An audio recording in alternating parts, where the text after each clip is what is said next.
Eu nasci na cidade de Porto Feliz, no interior de São Paulo, uma cidadezinha com 50 mil habitantes. O interessante é que Porto Feliz já tinha 50 mil habitantes já há um bom tempo. Quando eu nasci, ela devia ter 25.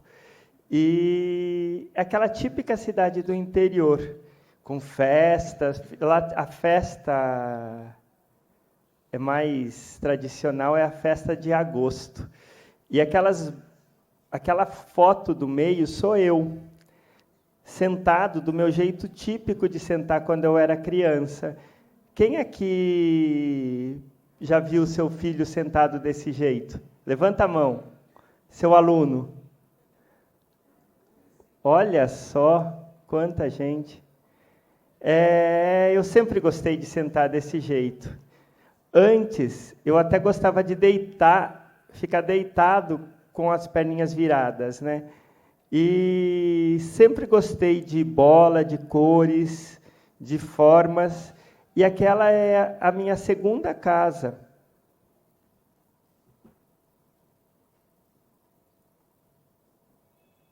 Sim. Então, aqui eu já estou com meus 2 para 3 anos. É bem legal, que é essa época exata que eu comecei a ler. Então, esse é o ponto. É um ponto que me salvou, talvez, de muitas coisas. Porque o que aconteceu é que eu comecei... Essa ideia de ler, eu ficava com o meu avô nessa época na casa dele. E eu ficava balançando numa rede. E eu via ele ler todo dia 3 jornais. E ele levava exatos 2 horas e 30 minutos para ler esses jornais. E eu ficava observando isso, eu achava isso... Tem muita coisa aí que deve ser muita informação, muita coisa interessante. E eu falei, quero fazer igual a ele. Peguei os jornais, depois que ele lia, e fiz uma bagunça. Eu era o único neto que ele deixava eu fazer bagunça. Todos os outros ele era bravo. E eu fiz uma bagunça durante uma semana. Uma semana. Abri todos os jornais embaixo da rede e fiquei balançando. Bem suas 6, 7 horas diárias balançando. E foi aí que eu entendi o padrão da língua portuguesa, professora Adelu. Eu percebi que existia uma lógica nisso, e quando eu fui ver, eu consegui entender o que estava escrito. E eu não comecei a ler coisinhas assim, eu comecei a abrir os livros que ele tinha, já com 2 para 3 anos. Mas eu só entendia, nessa época, a voz do meu pai e um pouquinho do meu avô. As outras pessoas, eu entendia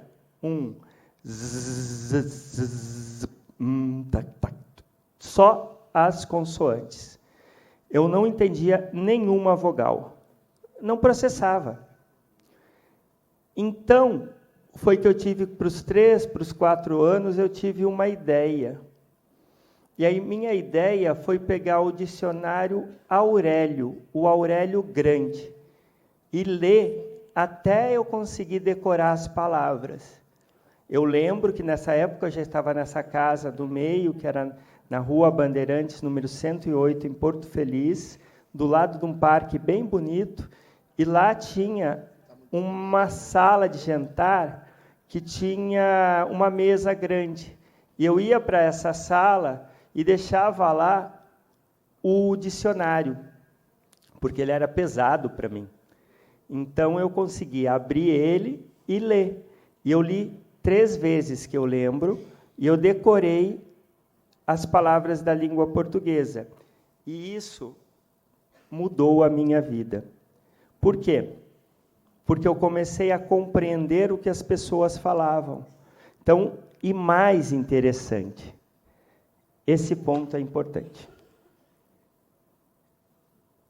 Comecei a processar o que eu tinha escutado até ali. Então, a minha memória reprocessou as falas das pessoas antes. Então, hoje, eu tenho lembrança de falas de primos meus, como uma que falava muito, que tem nome Nádia. Eu lembro da fala dela quando eu tinha 1 ano, 2 anos. Mas como? Se na época eu não processava, eu reprocessei.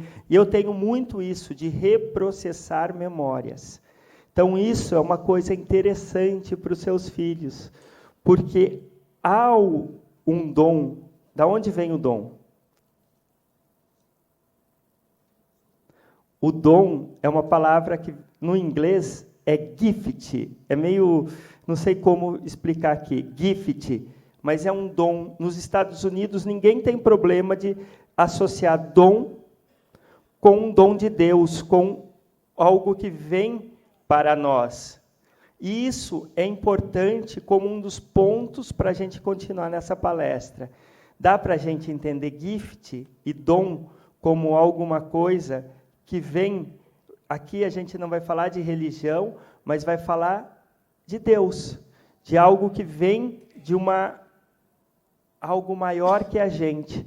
E se a gente não entender o gift, o dom, a gente deixa essas crianças sem falar, sem entender, sem estudar. E olha, eu estudei.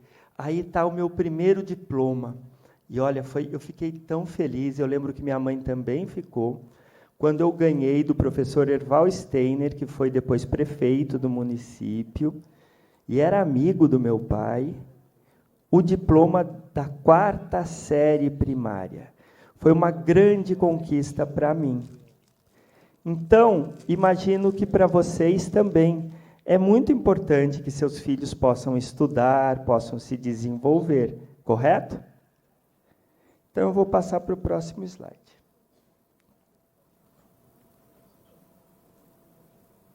Conversa de mãe. Sobre o Zé. Meu filho, José Otávio, acabou a 4ª série, fez todo o ensino fundamental, formou-se no ensino médio, fez graduação interdisciplinar em terapia ocupacional pela UFSCar, fez mestrado e doutorado pela Unicamp, fez pós-doutorados na UFRJ em tecnologia, cultura contemporânea e mídias sociais. Fez um pós-doutorado em inteligência artificial e Erhelt, na Finlândia. É professor da Faculdade de Medicina, da Matemática e da Computação da UFRJ. Tem mestrado e PhD em Artes. É autor de 3 livros sobre a psiquiatra Nízida Silveira, A Realização de Mãe. Ainda sobre o Zé. Ele é professor visitante na Finlândia, na Noruega e nos Estados Unidos. Foi especialista do tema autismo na 10ª Conferência dos Direitos de Pessoas com Deficiência da ONU, em Nova York. É participante do Eminaublin Summit desde 2017, que reúne as principais lideranças mundiais em tecnologia, DICT, que é Internet, Comunicação e Tecnologia, e Tecnologia Assistiva. Fundou o Laboratório do Futuro da Tecnologia na UFRJ, em cooperação com o Parque Tecnológico de Sorocaba, com o IFESP e a Universidade de Turku, na Finlândia. É cofundador da Yggdrasil Startup de Energia Renovável. É idealizador do projeto do carro elétrico com cobertura solar para pessoas com deficiência e da pulseira para emoções e estados mentais. Orgulho de mãe. Zé Otávio foi coordenador no curso de pós em História das Ciências Técnicas e Epistemologia da UFRJ. E coordenou ações de relações exteriores e institucionais do Instituto da Computação Tércio Pacite na UFRJ. Neste ano de 2019, ele está apoiando o Gandhi Solar Yatra, que acenderá mais de 5 milhões de luzes por mais de 70 países no globo, para comemorar os 150 anos do nascimento de Mahatma Gandhi e lembrar do Dia da Não Violência. Ainda, o meu filho foi cofundador do Instituto Reabilitarte, que promove ações de inclusão, acessibilidade e divulgação de como a ciência pode melhorar a vida das pessoas com deficiência. O José Otávio está liderando a criação da primeira cidade inteligente, inclusiva e sustentável no interior de São Paulo. É co-idealizador da iniciativa Smart Cities for All, junto com o World Enable, a ONU e a Unicef.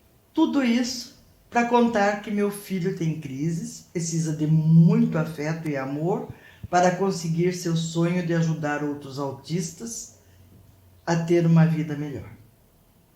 Obrigado.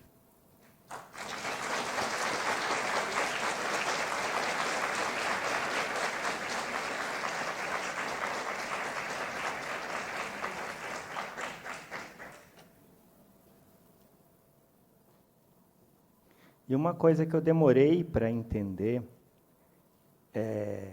e que me causou assim a convivência por muitos anos com muitas crises.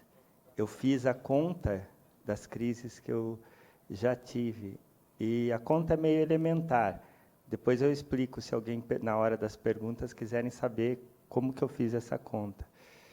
Eu tive mais de 2.580 crises. E aqui eu acho que eu estou com pais, professores, que já devem ter visto as crises das crianças com autismo, né?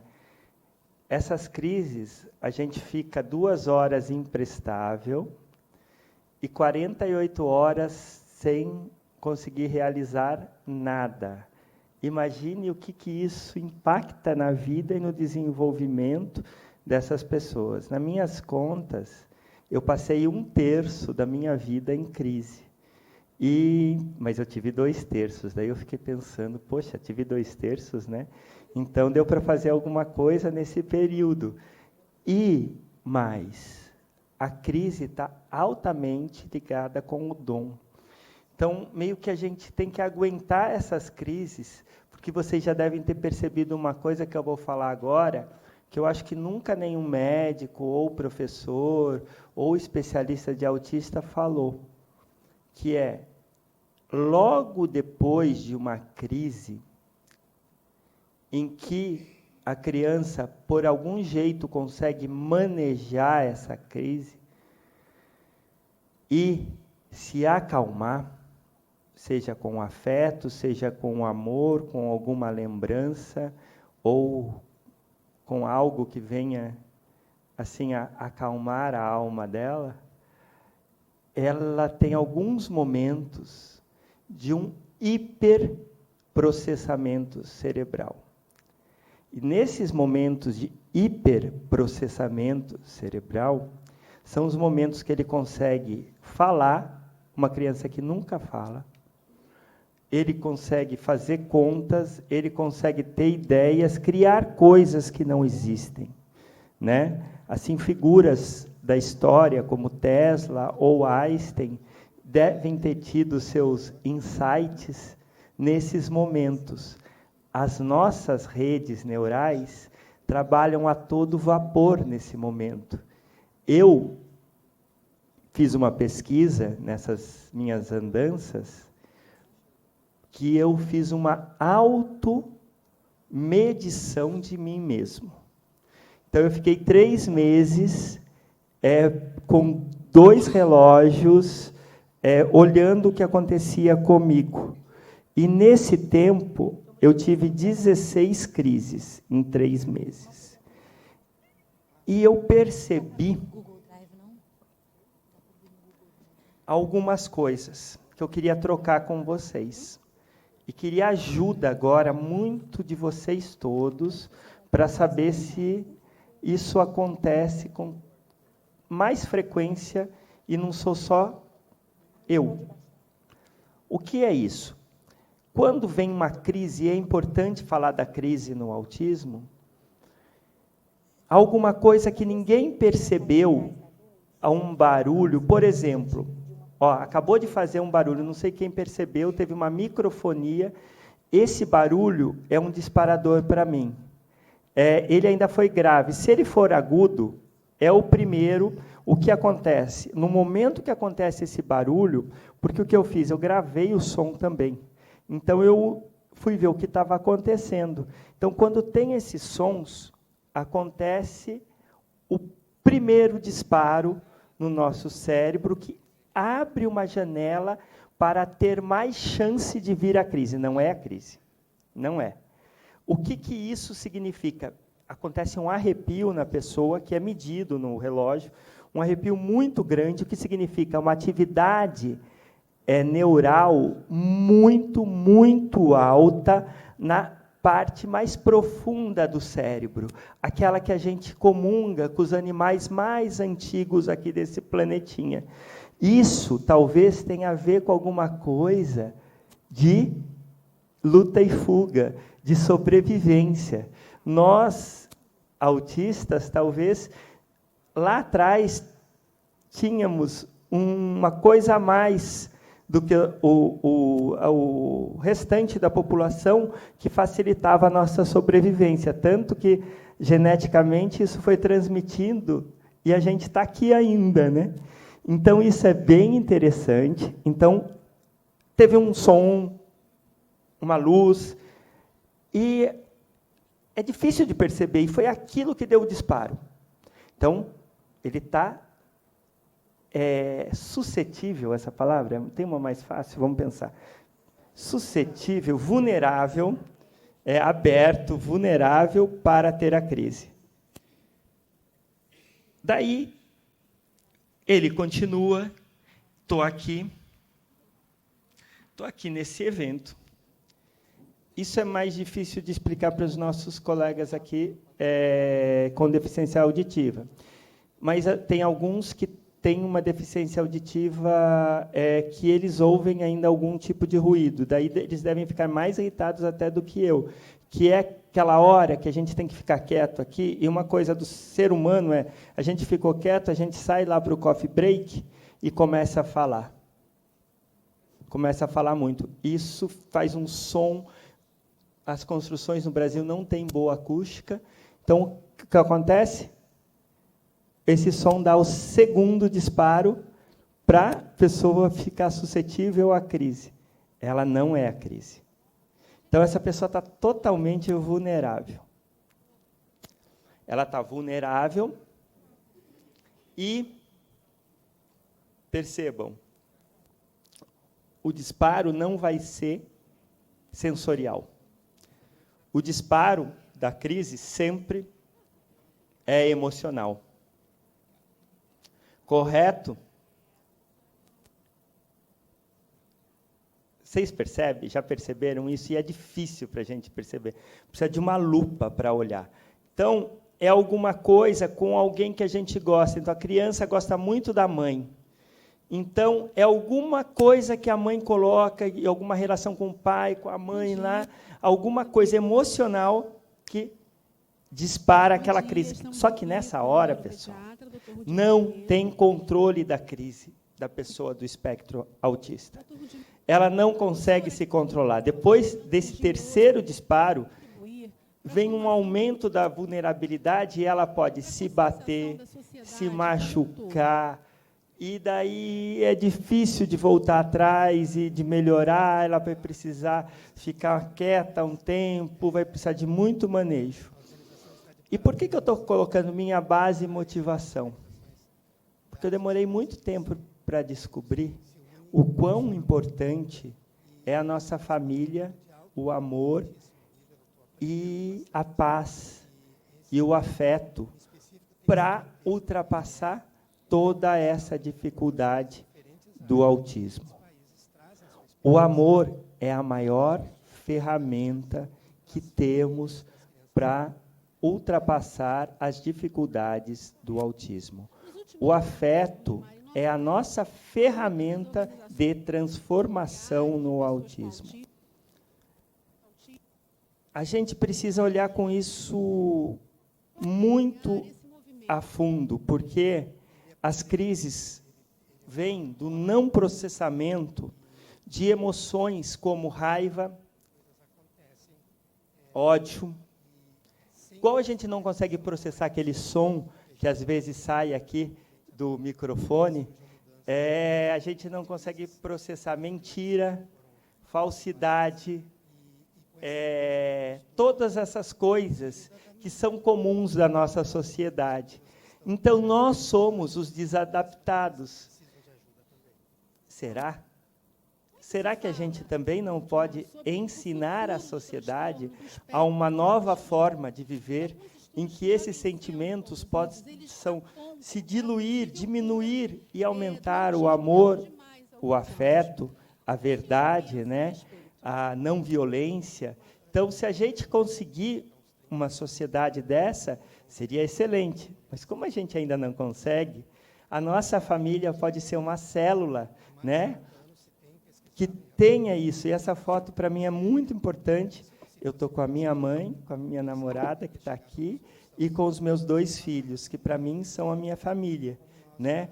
E eu, estando em paz com eles, as crises não vêm. Eu estou muito feliz, já estou há mais de 10 dias sem nenhum tipo de crise, mesmo percebendo algumas decisões, eu estou aprendendo a tomar.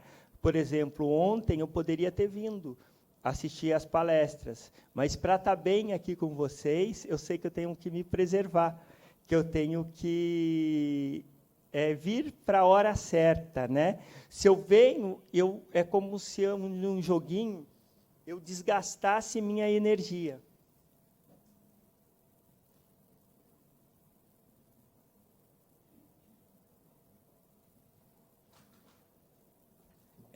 Então, eu preciso avançar com esses cuidados. Eu acho que os filhos de vocês também precisam. A gente precisa daquele momento que a gente quer ficar só no quarto. A gente precisa do momento em que a gente vai usar a ecolalia para se autorregular. Eu, por exemplo, repito lá na casa da minha mãe alguns nomes, e daí parece estranho. O que um cara que tem aí, que faz, já trabalha, professor, tem empresa, trabalha com coisas de inovação, vai ficar com ecolalia?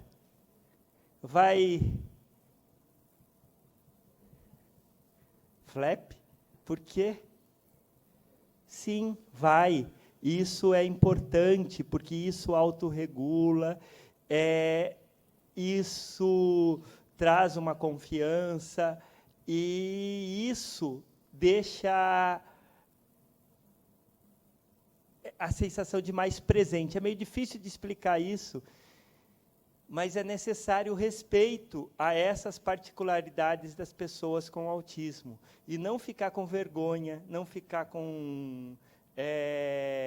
não sair com seu filho por causa disso, né? Tomar os cuidados. Por exemplo, se eu estivesse assistindo essa palestra, eu ia ter que estar sentado aqui na primeira fileira, porque eu tenho uma memória de face.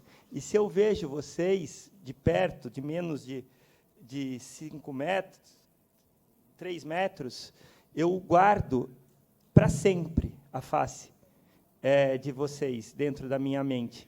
E se eu ver você, por exemplo, na África do Sul, em Durban, e estou atravessando a rua e vejo você, eu vou lembrar que eu vi você no Windsor e que agora eu estou vendo você na África do Sul. E não importa onde eu estiver, em que contexto eu estiver, eu tenho essas lembranças. Só que isso causa um processamento. Lembra que eu falei do processamento da fala? Eu, às vezes, demoro 3 a 4 dias depois de conviver com muita gente, o processamento, às vezes até mais, fica num processamento no cérebro aqui, ó. E isso cansa, mas cansa de um jeito que eu não consigo fazer outras tarefas, porque a minha mente está processando aquelas imagens, está rearranjando os espaços dessas faces, todas aquelas faces. Pense que o ser humano foi programado para reconhecer 12 faces do seu clã, da sua família, e hoje eu já fiz a conta que eu já estou chegando a mais de 500 mil faces, né, que eu já vi na minha vida. Então, é muita, e está todas lá guardadas. É muita coisa. Então, seus filhos também devem ter esses dons. E esses dons, eles podem ser bem usados, né?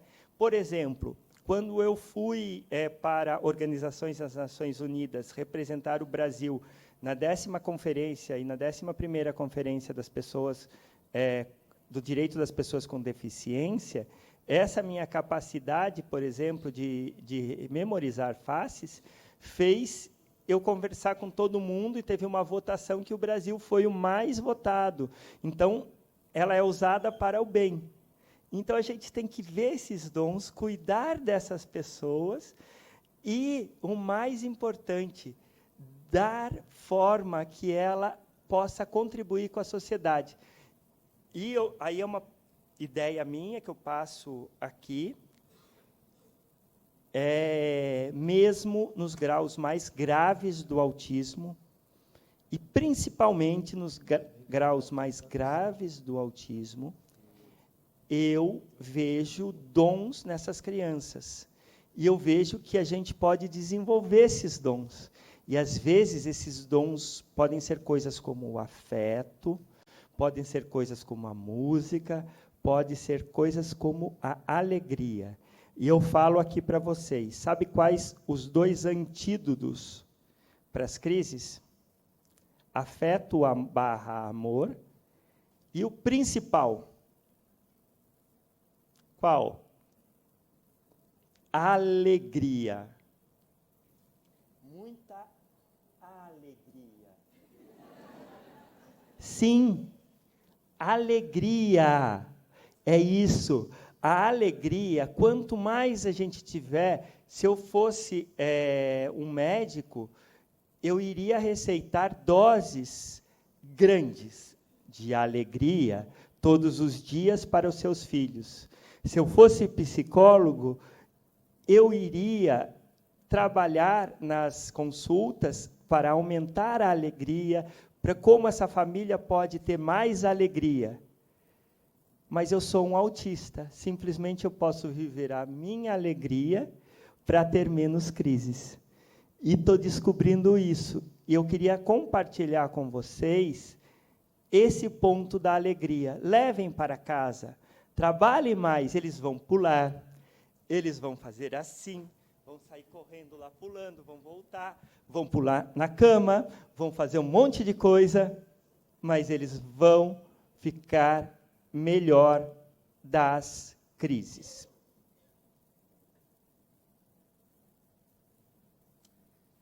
Isso. E como que eu descobri só quando eu era adulto que eu tinha autismo? Se eu não falei, demorei muito para falar. Sabe como que eu sentava no sofá? Eu achava mais ergonômico sentar de cabeça para baixo. Até hoje esse sofá tem em casa, é um sofá redondo, hoje ele está branco. Nessa época ele era laranja, depois ele ficou verde, ele ficou preto, ele teve 14 cores.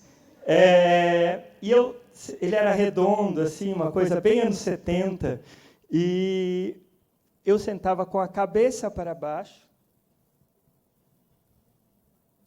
Você pode olhar também. Sentava com a cabeça aqui. E ele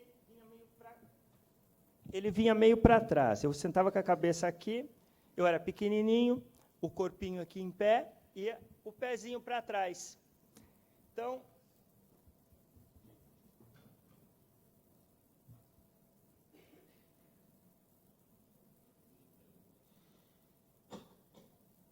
no mínimo, é estranho alguém sentar assim. Sentava com a perninha daquele jeito.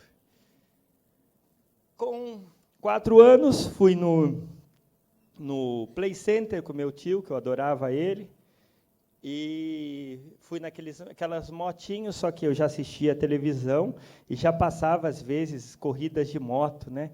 E eu via que toda curva, a moto, né, por leis da física. E quando eu fui lá, eu imaginei, as leis da física vão governar essa motinho. E eu vou conseguir ir muito bem nessa motinho aqui do Play Center. Fui, quando foi fazer a curva, eu fui. E a motinho não foi. Quebrei todos os meus dentes de cima e de baixo. Todos.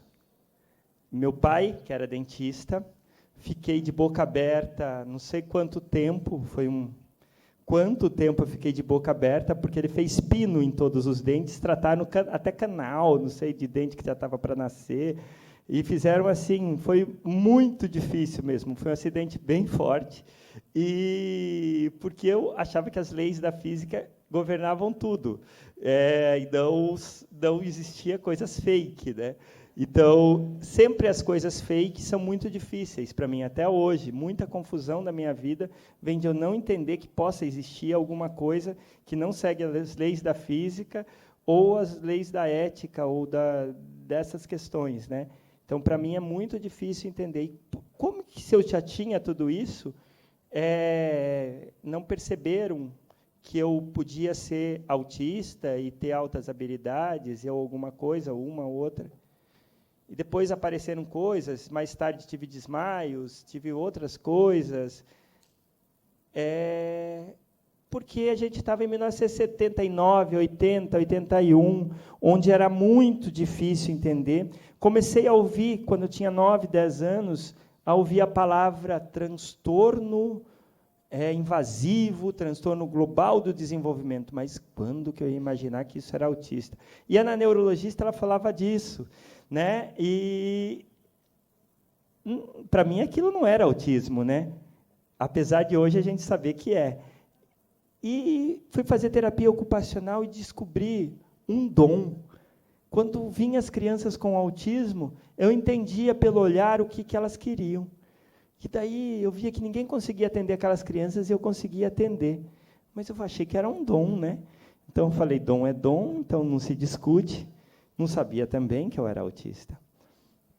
Continuei a trabalhar, fui fazer doutorado, fui ler sobre os casos da doutora Anise, descobri que o primeiro trabalho da doutora Anise da Silveira, que foi uma psiquiatra brasileira muito famosa, que atendeu na década de 40, 50, 60, até nos anos 80, pessoas com esquizofrenia. Ela era mais pesquisadora, não atendia tanto, mas ela teve alguns pacientes, e muitos deles, para mim, eles eram autistas. Aí fui começando a perceber que eles não eram esquizofrênicos, eles eram autistas. Percebi que o primeiro trabalho dela, em 1944, foram com um hospital de autistas que tinha no Engenho de Dentro. Não sei se vocês sabiam disso. Então, foi uma história muito legal. E fui começando a... Conheci depois a professora Cristina Delu, quando estava na UFRJ, e ela falava do autismo, dei algumas palestras, dei uma palestra sem saber que eu era autista, não foi, professora? Sem saber. Eu perguntei para ela, ela nunca me respondeu. Eu perguntei para ela assim, professora, o que eu sou? E ela tinha um jeito de falar, nunca me respondeu. Um dia eu até quero conversar mais com ela sobre esse assunto. Mas um dia eu estava lá na ONU e conversando com uma pessoa, ela falou, olha, eu conheço uma psiquiatra, filha de amigos, e ela é muito minha amiga, e ela atende sobre autismo. Liguei para essa psiquiatra, ela falou que não atendia autismo adulto, indicou uma pessoa que trabalha com autismo adulto, fui no psiquiatra, já tinha ido em 3 psiquiatras, as pessoas falavam assim para mim, você tem tudo para ser autista, mas as suas escolhas da sua vida não mostram que você possa ser autista. Então, e o que aconteceu com você, o seu desenvolvimento, você não pode ser autista. Eu fui nesse psiquiatra, enfim, que fez o diagnóstico, né, de autismo, e eu já tinha 41 anos. Então, assim, andei bastante para me descobrir. E agora a pergunta, foi bom? Foi. Foi muito importante para mim, porque eu pude entender, pude me acalmar comigo mesmo, diminuir as minhas cobranças e, o mais importante, estar aqui para falar para vocês e poder falar de dentro, né? Poder falar das minhas experiências e trocar com vocês, cada um de vocês aqui, eu poder ajudar e escutar de vocês, e trocar, e contar o que acontece comigo, que talvez possa ajudar o filho de vocês, o aluno de vocês, correto? E essa descoberta, para mim, assim, essa foto é mais ou menos dessa época, é uma foto muito importante para mim, porque ela tem, talvez, o maior hiperfoco, um dos maiores hiperfocos meus, que, como eu nasci num lugar em Porto Feliz que tinha uma história de um tal Barão de Landesdorff, um alemão que o Império Russo mandou para o Brasil para conhecer as riquezas do Brasil, e ele já tinha feito uma circunnavegação pelo mundo, eu tive um hiperfoco para saber a história dele. E como para todo o que ele descobriu aqui no Brasil foi enviado para São Petersburgo, e sempre na história dele falava de São Petersburgo, desde os 10 anos eu comecei a querer conhecer São Petersburgo, na Rússia. E não é que essa foto é em São Petersburgo, num lugar muito bonito, né? E então é aquela realização de um hiperfoco, quando você começa a sua vida e seu hiperfoco se misturarem. Há 2 anos nós criamos o Laboratório do Futuro de Tecnologias do Futuro, ou do Futuro da Tecnologia, na Universidade Federal do Rio de Janeiro, e para trabalhar com jovens. Mas o que eu percebi? E estou aqui com pessoas que eu acho que vão poder me ajudar nessa luta. Um dos temas que eu quero trabalhar é com autismo, e já estou trabalhando. Mas na universidade a gente não consegue sozinha trabalhar com isso. Então, eu descobri, quando eu fui para a Finlândia, sobre o empreendedorismo. E o empreendedorismo pode ajudar muitas pessoas com autismo, muitos autistas, e juntar pessoas com dons, né? E a gente criar valor, criar formas de esses dons que a gente tem virarem uma empresa, palestras, produtos que transformem para melhor a vida das pessoas. E aí eu descobri os parques tecnológicos, até nós estamos aqui com uma futura parceria com a Marinha, né, para se avizinhando. Nós fechamos uma parceria com o Parque Tecnológico de Sorocaba e com instituições de ensino de vários lugares. Então, a ideia é que esses alunos possam desenvolver os seus dons. Então, essa é o meu momento hoje, é de trabalhar com empreendedorismo e dons. E esse é o nosso laboratório, essa é uma pesquisa de doutorado, de mestrado que a gente fez, que a gente percebia como que a realidade virtual podia ver os sentidos, né, das pessoas. E isso pode ser muito legal. Esse reloginho aí, ele consegue perceber emoções e estados mentais. Então, se a gente conseguir desenvolver isso como um produto, nessa nova fase, a gente pode ajudar autistas graves, que pessoas dos mais diversos, como se diz, as energias sutis, as coisas mais, assim, aquele olharzinho que seu filho faz, que você entende tudo que ele está pensando, a gente vai começar a entender também. E essa ideia, né? Bem futurista essa foto, né? Aquele óculos Rift, um som super 5.1, 2 relógios, ela está sendo autogravada, a mão dela está aparecendo lá, então tem todo um envolvimento, né, de um futuro aí, né? E vamos trazer para o autismo também esse trabalho com tecnologia. Aqui, pessoal, está o centro, eu vou explicar para vocês, até vou lá, pegar o microfone, vou explicar para vocês sobre essa tecnologia, que eu queria que vocês escutassem, que vocês podem me ajudar.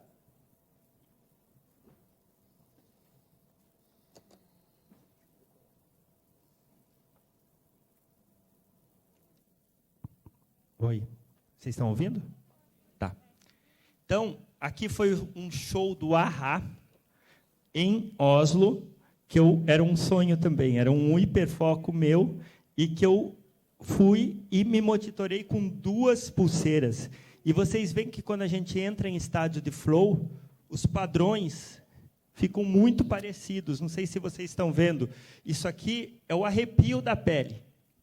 Esse aqui é o coração, os padrões dos batimentos do nosso coração. E eu associei a esses padrões, matematicamente e também pelo que eu sentia, emoções, espanto, amor, alegria, espanto, tristeza, muita tristeza, alegria, espanto, e por aí vai. E daí o que acontece? Olha só, a tristeza, ela tem um padrão. A alegria tem um padrão, né? E a gente tem um padrão da temperatura, que a gente vê, a pessoa está sem estresse, tristeza. Está aumentando o estresse porque está aumentando a temperatura. Isso é muito fácil. A gente tem lá um aluno de física que está se empenhando para isso, também com altas habilidades, que, para trabalhar nesses algoritmos, eles são claros. Se a gente desenvolver eles, a gente pode dar um produto com cores, com vibração, né? Ontem o juiz, lá no Jogo do Brasil, deu um probleminha, porque ele não estava recebendo a vibração no seu pulso. Não sei se vocês viram isso.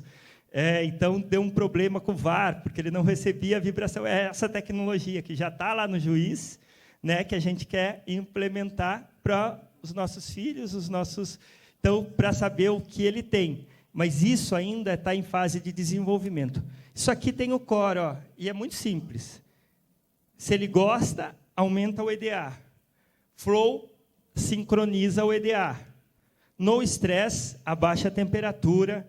E base que emoções é nos detalhes do BVP, aqui em cima. Pessoal, está pronto a parte de pesquisa, né?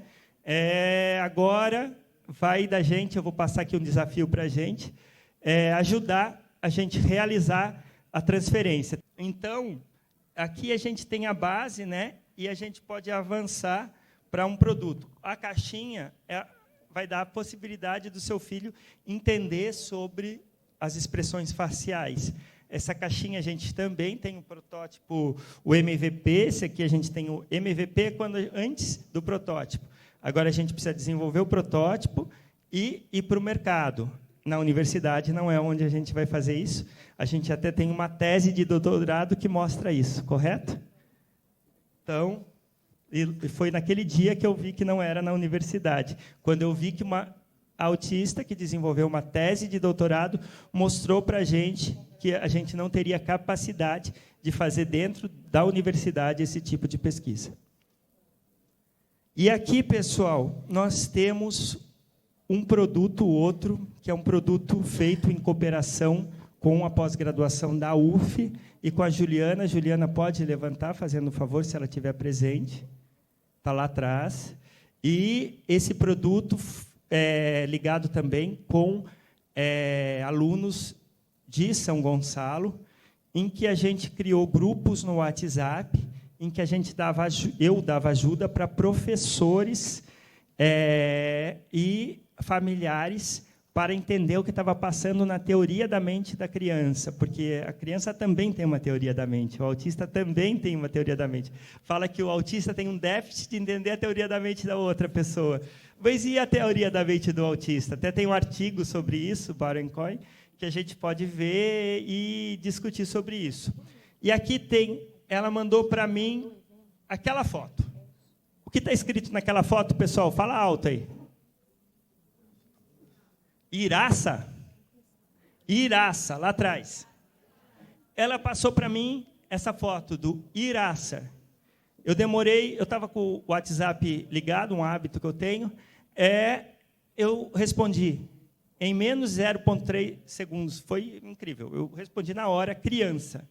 E aí abriu um mundo para ela. Esse livro estava ao lado, ela não tinha percebido, e um mundo de comunicação.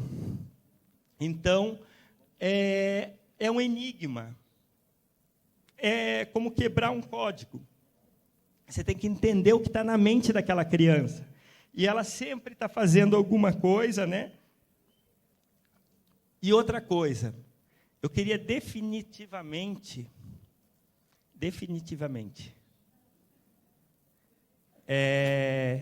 definitivamente falar sobre um assunto. Não existem crianças não verbais. Se nós somos da espécie Homo sapiens e a nossa, geneticamente, a nosso ponto de diferença para as outras espécies é a socialização mais alta, e a nossa principal característica é a fala, qualquer tentativa de fala é fala. Não existe criança não verbal. Essa crença da criança não verbal é o que faz nós mantermos no neurodesenvolvimento crianças presas a um cérebro que não podem se comunicar, porque a comunicação é de via de mão dupla. Se eu não acredito que você possa se comunicar, você não vai se comunicar. Então, o enigma e o que está pensando, né? Muitas vezes, a gente pensa que a criança está fazendo alguma coisa ruim. Então, existe um preconceito sobre a maldade no autismo. E eu queria retirar isso também como um preconceito. Pode ser que exista, mas é em grau mínimo, né? Aqui, o que eu estou com uma mão, sou eu, meu irmão, eu estou com a mão suja de xaxim. Eu adorava o xaxim. E eu lembro desse dia, lembro exatamente do que eu estava pensando. O que eu estava pensando? Eu estava querendo fazer uma maldade, jogar alguma coisa nele? Não. Eu estava querendo mostrar o quanto é macio e gostoso o xaxim. O xaxim é uma terrinha que hoje está em extinção lá da Mata Atlântica. Então, é um tipo de vegetação da Mata Atlântica que a gente usava para plantar outras plantas. E hoje até isso está proibido, né? Mas era maravilhoso. Quem lembra? Ah, legal. Então, o que acontece? Eu vou pular a minha descrição aqui para pessoas com deficiência visual. Vai estar menos acessível. E vou chegar na ideia da crença, né? Tem um método Sunrise que fala sobre isso, mas não importa, isso é uma coisa... são nossas crenças que nos determinam como nos sentimos. Cada um tem a sua forma de enxergar as coisas. Isso não significa que você esteja certo e eu errado, ou vice-versa. Esse é o ponto. Pessoal, livre expressão. O autista precisa de livre expressão. Isso ajudaria o mundo. Então, pode falar o que for. O que não pode é falar você está certo ou você está errado. Então, são as nossas crenças. E o que precisa para o autismo? Precisa que você, pai, e você, professor, acredite nos dons dos seus filhos e amem seus filhos. Só isso. Love, amor e alegria, sim, mas e believe, acreditar que seu filho é capaz.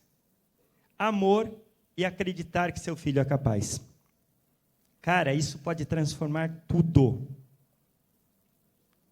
Então, vou dar uma formulinha que vem desse método Sunrise, né? Porque é um método que fala do amor, mas não importa métodos. Não importa seja o análise, o ABA, o Sunrise, ou o outro, várias outras coisas, não importa. O importa é o como nós vamos lidar com os nossos filhos. Então, em que estou a acreditar? O que eu acredito? Que está a aumentar a minha infelicidade, né? O que está errado nessa minha relação? O que está acontecendo aqui, né? Então, eu vou perceber, observar. Por que eu estou a acreditar que meu filho é não verbal? Por que eu estou acreditando que ele nunca vai ser capaz de ser dono de uma empresa? Ou por que eu não vou acreditar que ele vai falar alguma palavra água? Ou por que eu não vou acreditar que ele vai fazer xixi sozinho? Por que eu não vou acreditar? É meio difícil, eu sei, porque existem casos gravíssimos. E mesmo nesses casos gravíssimos, a gente pode ter pequenas crenças, ou grandes, né, e de mudança, né? Mas respeitando a gravidade, a dificuldade, tudo. em que eu poderia acreditar em vez disso? E como acreditar nisso vai ajudar a mim ou meu filho, né? Pergunta de atalho. Como é que eu posso ver se essa situação como boa? Estou numa situação horrível. Como que eu olho alguma coisa boa nessa situação? Sempre algo bom. Sempre quem trabalha com autismo tem que procurar algo bom. Assim como as crenças são aprendidas, também podemos desaprendê-las. E uma vez que mudamos nossas crenças sobre algum fato, a forma que nos sentimos também muda. Então, a gente precisa ser flexível, precisa transformar a situação, né? Muito mais, muitos pais que participaram, está escrito errado aí, de um curso, que mudaram a sua forma de ver o autismo. Na verdade, de um grupo no WhatsApp, mudaram a forma de ver o autismo e, consequentemente, a forma como lidam dos seus filhos. Para você ter ideia de grupo, nós estamos lá, junto com a Fabrícia, com a Juliana, com um grupo de 256 pessoas, lotado. Abrimos outro ontem, ele chegou a 150 hoje. Então, assim, acho que teve algumas pessoas aqui que até entraram no grupo, correto? Então, e esse grupo está tendo discussões muito ricas sobre o autismo. Então, hoje, as redes sociais, os pais estão nas redes sociais, e alguns autistas. No futuro, vão ser os autistas, né, que vão estar nas redes sociais. Então, é muito, muito rico essa troca. O Marcos Mion criou um grupo na internet e está com mais de 200 mil pessoas. Esse grupo não tem um mês. É uma coisa gigantesca, né, esse movimento hoje nas redes sociais sobre o autismo. E hoje eu quero pedir a ajuda de vocês para a gente avançar mais. Né? Quando mudamos nossa forma de olhar para uma determinada situação, começamos a ver a mesma situação por um outro ângulo. Não tinha saída, criei um grupo do WhatsApp, a mãe que está lá no interior da Bahia, que não tem terapia, que não tem nada, está conseguindo fazer um trabalho excelente com o seu filho. Mas como mudar as nossas crenças? Em primeiro lugar, temos que descobri-las, revelá-las, fazer uma autoanálise. A princípio, não é uma tarefa fácil, mas a mudança é possível. Então, 7 crenças positivas para a gente terminar aqui a nossa fala. Eu amo meu filho, posso desfrutar e ver a beleza nele, exatamente como ele é e com todas as suas diferenças. 2. O meu filho é capaz de mudança e crescimento limitado. Crescimento ilimitado. Está errado aí. O que meu filho foi capaz de fazer ou deixar de fazer no passado não me diz absolutamente nada em relação ao que ele poderá fazer. Troca o limitado por ilimitado. Tem um erro de digitação. 3. Meu filho se comporta dessa maneira, porque é a única maneira que ele conhece de cuidar de si próprio. Ele faz o seu melhor. Tá? Por mais grave que seja, ele está fazendo sempre o seu melhor. 4. Certeza que eu consigo lidar com isso. Se me foi dada essa missão eu vou cumprir, por mais difícil que seja. 5. Posso usar este desafio para melhorar significativamente e deixar o casamento, minha relação, minha família melhor. 6. A minha infelicidade não tem de ser medida do quanto eu me importo. Eu posso expressar o meu carinho através do meu amor e do meu esforço. Não é a minha infelicidade que eu vou expressar. Eu vou expressar minha alegria, meu amor e meu carinho. Essa é difícil, hein? 7. Não preciso que concordem, apoiem ou compreendam o que estou a fazer, para que eu me sinta bem. Só preciso de convicção por trás daquilo que estou a fazer. Temos 3.558.000 autistas no Brasil. Pessoal, e é isso. Pode fazer censo, pode fazer tudo. É 1/59, não mais, não menos. É mundial esse número, é uma conta fácil, pega 210 milhões de habitantes, divide por 59, temos o número de autistas no Brasil. Não precisa discutir, não precisa fazer nada. A epidemiologia é bem confiável. e a gente pode trabalhar. E aí o trabalho incrível que a Juliana fez, né, com esse grupo, com um menino que falava que não se comunicava, ele falou para mim, dentro da UFRJ, café, que ele queria café, eu escutei ele falando. Mais uma pessoa que estava ao meu lado também escutou uma pessoa não verbal falando. Uma pessoa não verbal falando. Pense isso. Falaram que ele não falava e ele falou. Esquisito, né? Então, está aí, e olha o afeto trocado pelo...